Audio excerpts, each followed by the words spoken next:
Assalamu alaikum wa rahmatullahi wa barakatuh.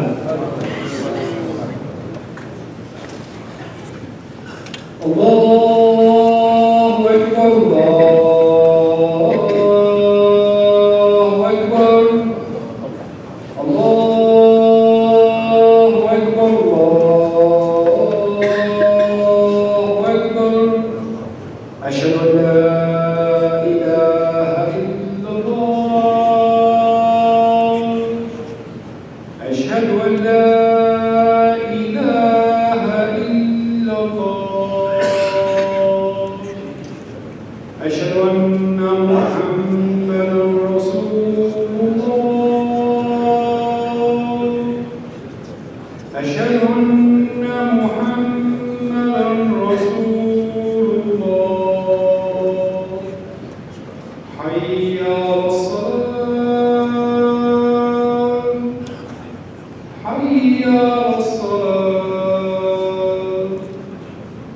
حي على الفلاح، حي على الفلاح. الله أكبر، الله أكبر. لا إله إلا الله.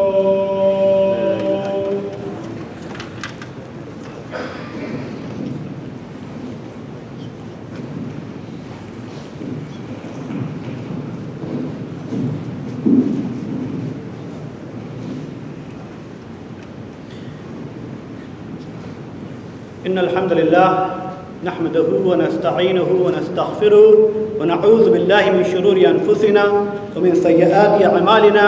من يهده الله فلا مضل له ومن يضلله فلا هادي له. وأشهد أن لا إله إلا الله وحده لا شريك له وأشهد أن محمدا عبده ورسوله. قال الله تعالى في القرآن المجيد والفرقان الحميد بعد أعوذ بالله من الشيطان الرجيم: يا أيها الذين آمنوا اتقوا الله حق تقاته ولا تموتن إلا وأنتم مسلمون. وقال الله تعالى أيضا: يا أيها الناس اعبدوا ربكم الذي خلقكم من نفس واحدة وخلق منها زوجها وبث منهما رجالا كثيرا ونساء واتقوا الله الذي تساءلون به والأرحام إن الله كان عليكم رقيبا. يا أيها الذين آمنوا اتقوا الله وقولوا قولا سديدا يصلح لكم أعمالكم ويغفر لكم ذنوبكم ومن يطع الله ورسوله فقد فاز فوزا عظيما.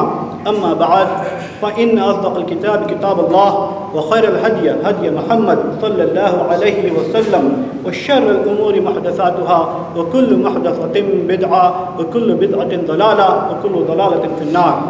My dear respected brothers and sisters, all praises are due to Allah subhanahu wa ta'ala. We praise Allah subhanahu wa ta'ala and we seek help from Allah subhanahu wa ta'ala.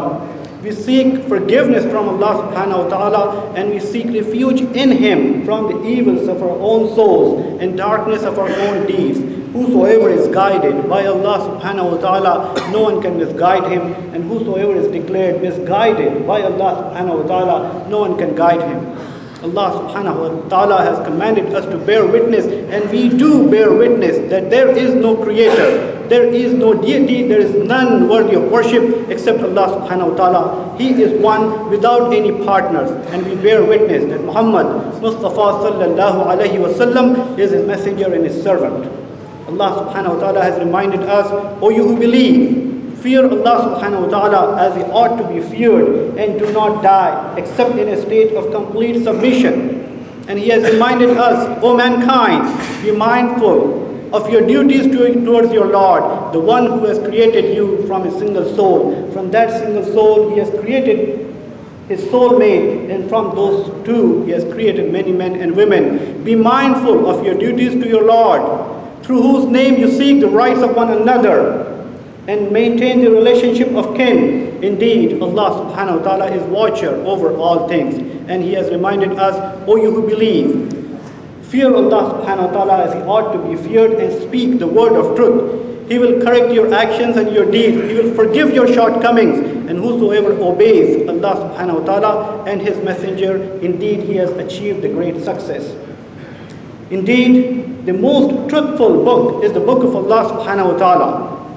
And the best of the guidance is the guidance of our beloved Prophet sallallahu alayhi wa sallam. And any path which deviates from these two sources, sure those paths are gone astray, and all such astray paths will end up into hellfire.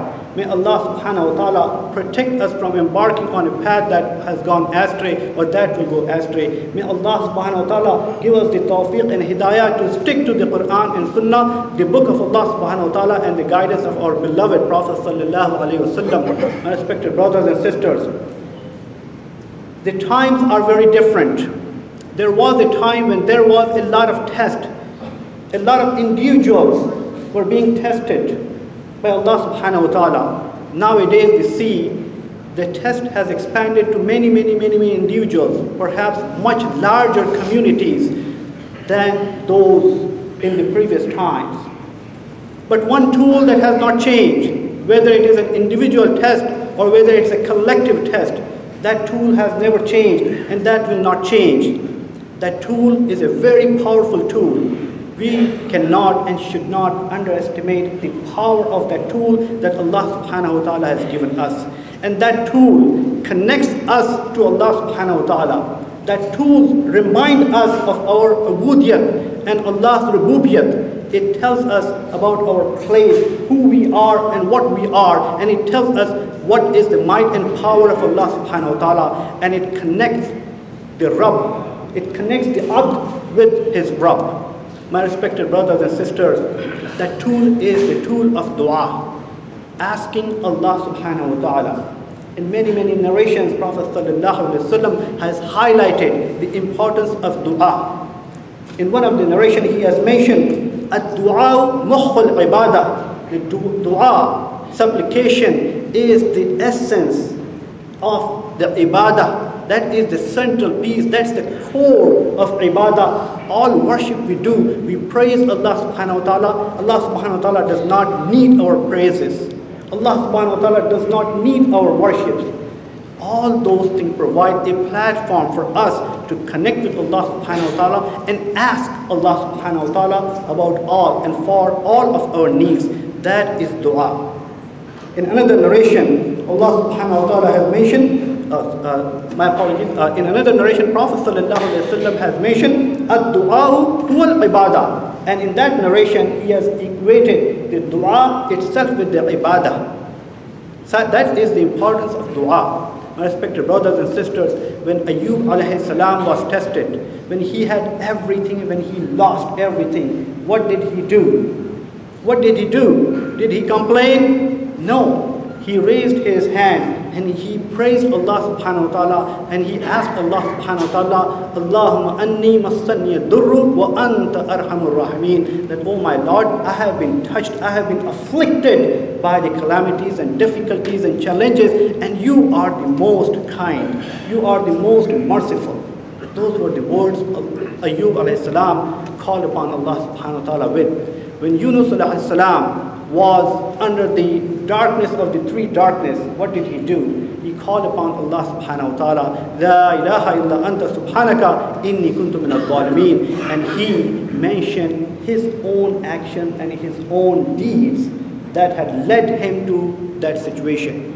My respected brothers and sisters, when Prophet sallallahu alaihi wasallam, when he was in Taif, he was not there for his own purpose. He was there to spread the word of Allah subhanahu wa ta'ala. He was there to call people upon the path of Allah subhanahu wa ta'ala. And when he was inflicted with harm, bodily injuries, and the psychological pressure, insults, what did he do? He asked Allah subhanahu wa ta'ala of his help.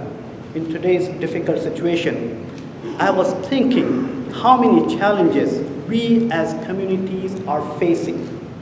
As individuals, how many challenges and difficulties we are facing. We have domestic situations such as Hurricane Harvey and Hurricane Irma that has inflicted devastation on a very large area. Thousands of people have lost their homes. They have lost their properties. There is massive destructions and deaths and the sicknesses, health-related issues. And then we have the sad news coming out every single day from Burma. from far away. Just yesterday, about 20,000 people have lost their homes. And not by any natural calamity, not by any natural disaster, but they were driven out of their homes by the enemy forces.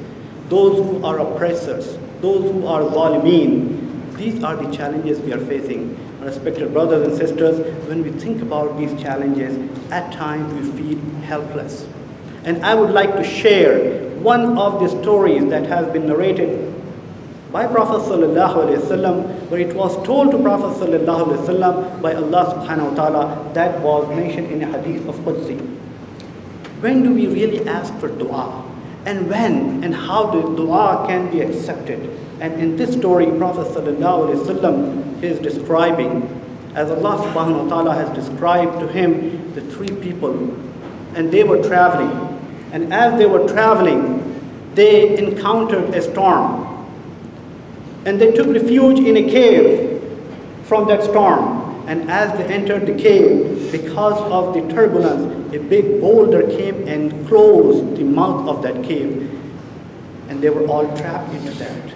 Respected brothers and sisters, imagine the situation. A huge boulder had just closed the mouth of the cave in which they were sitting. They had no way to escape.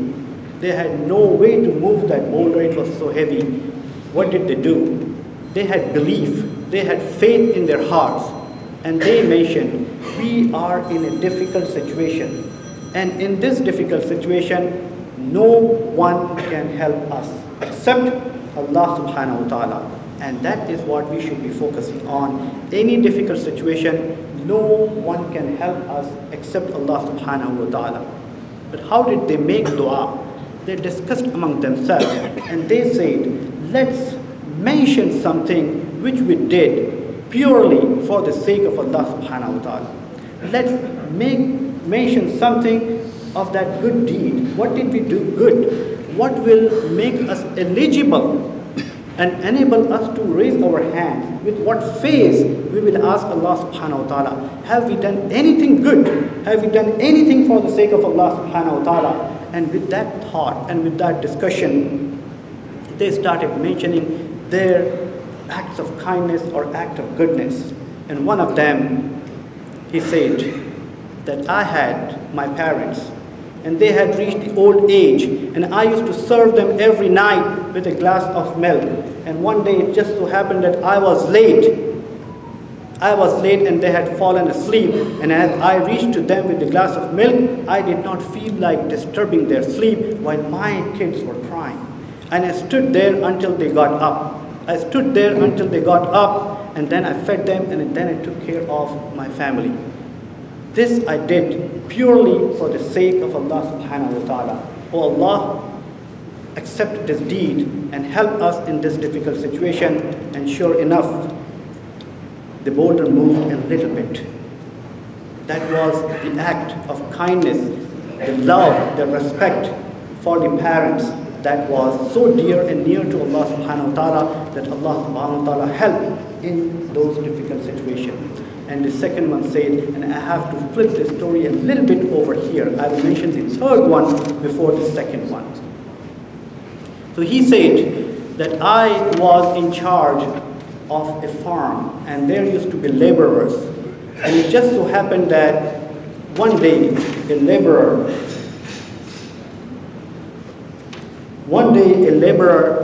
left without collecting his dues, his wages. And I had his money in my hand, and I invested. I purchased some goats and sheep. I invested that, and it just so happened that it grew. And it grew and it multiplied. A few years later, that laborer came to me, and then he told me that pay back my wages. And I said, all of these sheep and goat and flocks you see, it's all yours. Take whatever you want to take.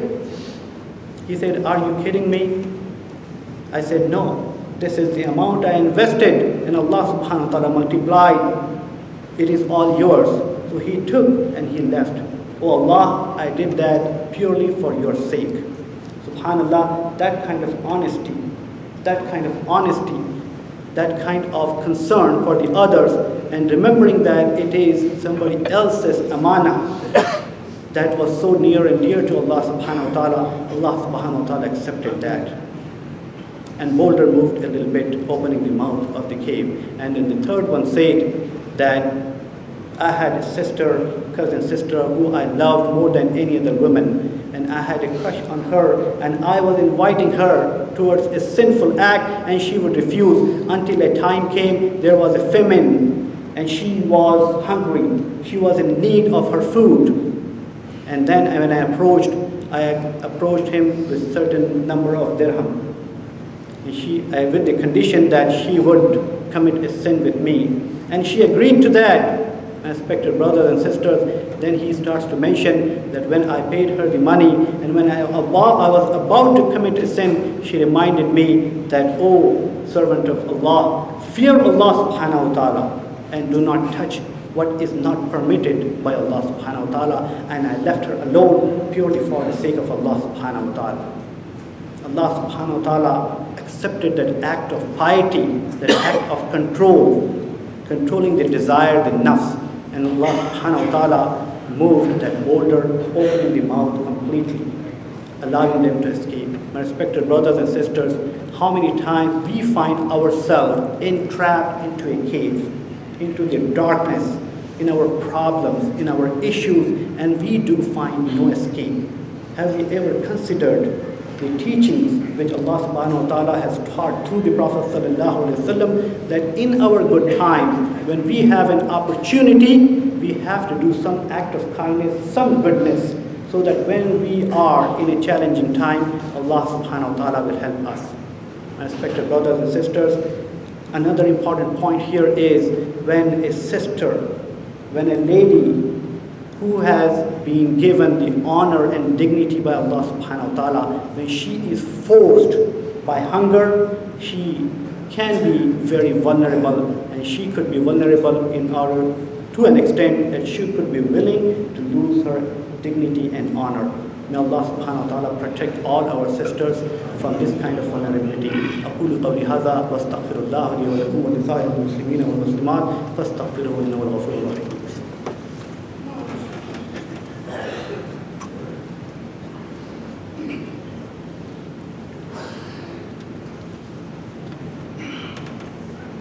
الحمد لله رب العالمين والصلاة والسلام على رسوله الأمين وعلى آله وأصحابه أجمعين. بسم الله الرحمن الرحيم. This incident happened thousands of years ago.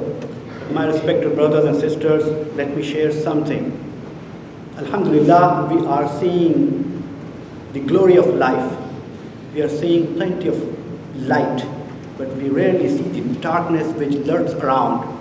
We rarely see how many vulnerable sisters are around us, the difficult time they are going through. A few months back, I happened to be in a meeting with some of the imams, and one of the Chicago imam mentioned in that meeting, when we were talking about the domestic abuse and how the sisters are left alone and thrown on the street, and he mentioned that one of the sisters, she was crying, and she had 3 children. When she was thrown out on the street, she could not speak the language.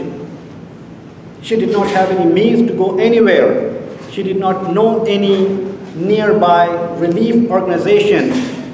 She was thrown into the street. Only thing she had was her honor and dignity.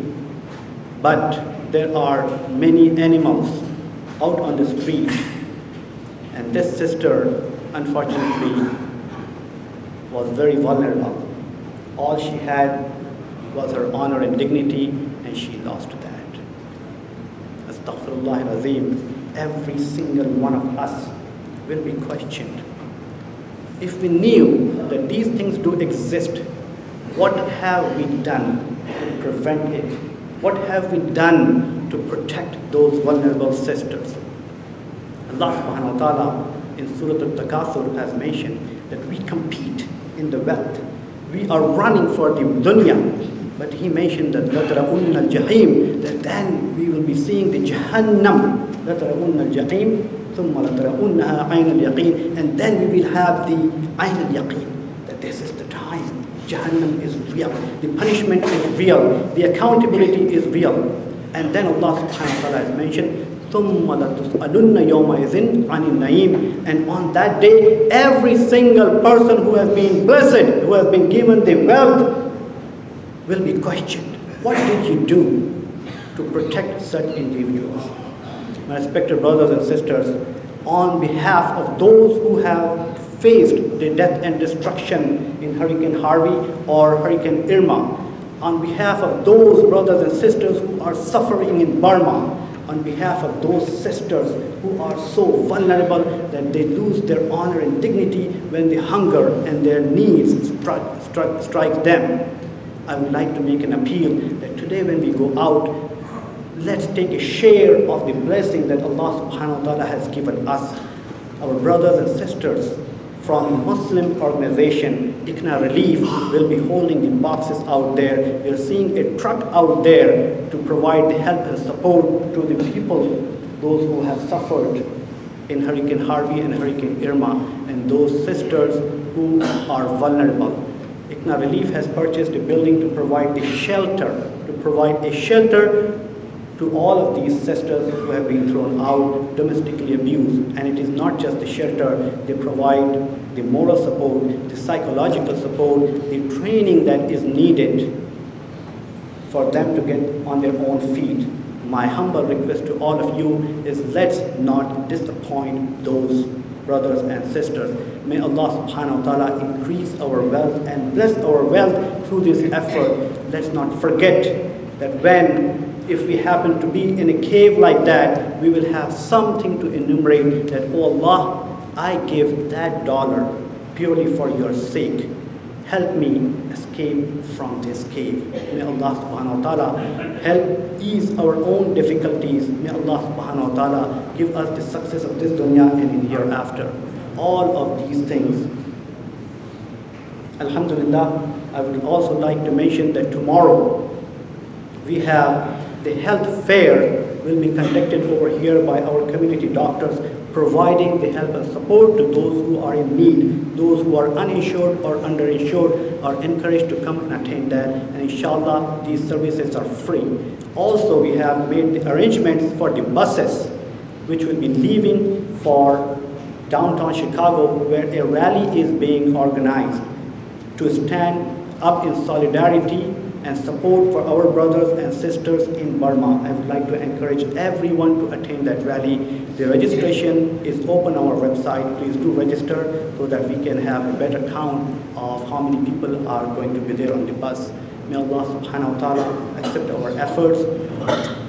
Allah subhanahu wa ta'ala has described the elevated and blessed status of our beloved Prophet sallallahu alaihi wasallam, and he mentioned, "Inna Allah wa malaikatahu yusalluna ala nabi, ya ayyuhalladhina amanu sallu alayhi wa sallimu taslima. Allahumma salli ala Muhammadin wa ala ali Muhammad kama sallaita ala Ibrahim wa ala ali Ibrahim. Allahumma barik ala Muhammadin wa ala ali Muhammad kama barakta ala Ibrahim wa ala ali Ibrahim fil alamin innaka Hamidum Majid. اللهم أعز الإسلام والمسلمين وأذل الشرك والمشركين. اللهم أعز الإسلام والمسلمين وأذل الشرك والمشركين ودمر أعداءك وأعداءنا وأعداء الدين. اللهم اغفر للمؤمنين والمؤمنات والمسلمين والمسلمات الأحياء منهم الأموات إنك سميع قريب مجيب الدعوات. اللهم ربنا آتنا في الدنيا حسنة وفي الآخرة حسنة وقنا عذاب النار. اللهم ربنا لا تزغ قلوبنا بعد إذ هديتنا وهب لنا من لدنك رحمة إنك أنت الوهاب. اللهم أعنا على ذكرك وشكرك وحسن عبادتك يا رب العالمين. اللهم أرنا الحق حقا وارزقنا اتباعه. اللهم أرنا الباطل باطلا وارزقنا اجتنابه.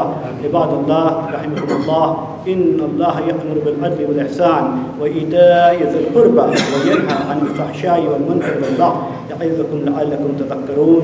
اذكروا الله يذكركم والله يستجيب لكم ولذكر الله تعالى أهم وأكبر. أقيموا الصلاة. And also